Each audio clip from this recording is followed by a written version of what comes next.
আসসালামু আলাইকুম। সবাই কেমন আছেন? আশা করি সবাই ভালো আছেন।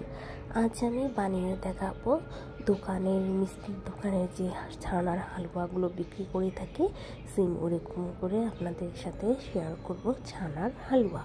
তো চলুন এই মজাদার ছানার হালুয়ার রেসিপিটা দেখে আসি।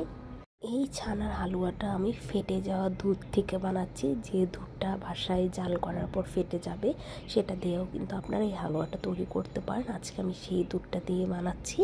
এখন আমি ফেটে যাওয়া দুধটা একটা জালিতে ছেলে নিয়ে ছানাটা আলাদা করে নিচ্ছি।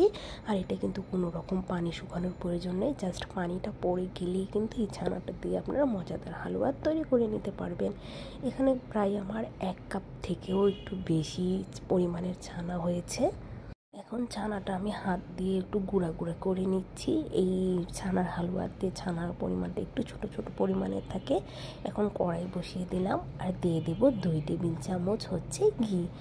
হালুয়া কি ঘি ছাড়া হালুয়া হয়? এজন্য তো অবশ্যই ঘি দিতে হবে।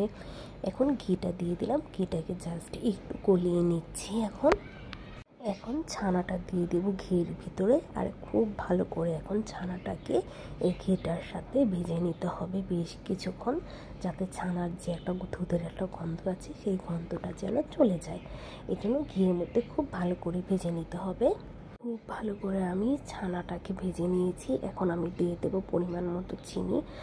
আপনাদের পরিমাণ মতো চিনি দিয়ে দেবেন। আমি এখানে প্রায় 3 টেবিল চামচের মতো চিনি দিয়ে দিলাম। এখন চিনিটা দিয়েও খুব ভালোভাবে এই ছানাটাকে ভেজে নেব, কারণ চিনিটার থেকে এখন কিন্তু পানি বের হবে, সেই পানিটা শুকিয়ে নিতে হবে।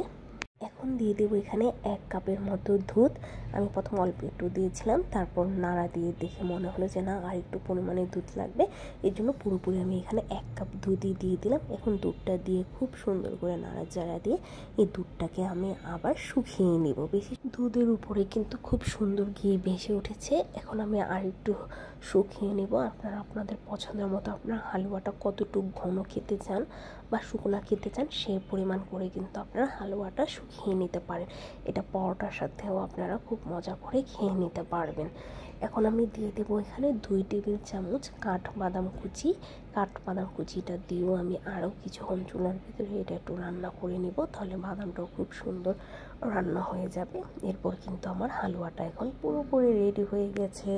এখন আমার ছানার হালুয়াটা রেডি। আমি এখন একটি আপনাদেরকে বাটিতে ঢেলে দেখাচ্ছি যে কেমন লাগলো বলুন তো আপনাদের কাছে মজাদার এই ছানার হালুয়াটা। দুধ ফেটে গেলে আর সমস্যা কি, এভাবে মজাদার হালুয়া বানিয়ে খেয়ে নেবেন। এটা পরোটার সাথে বা সাদা আটা রুটির সাথে এই হালুয়াটা খেতে কিন্তু অসম্ভব মজা লাগে।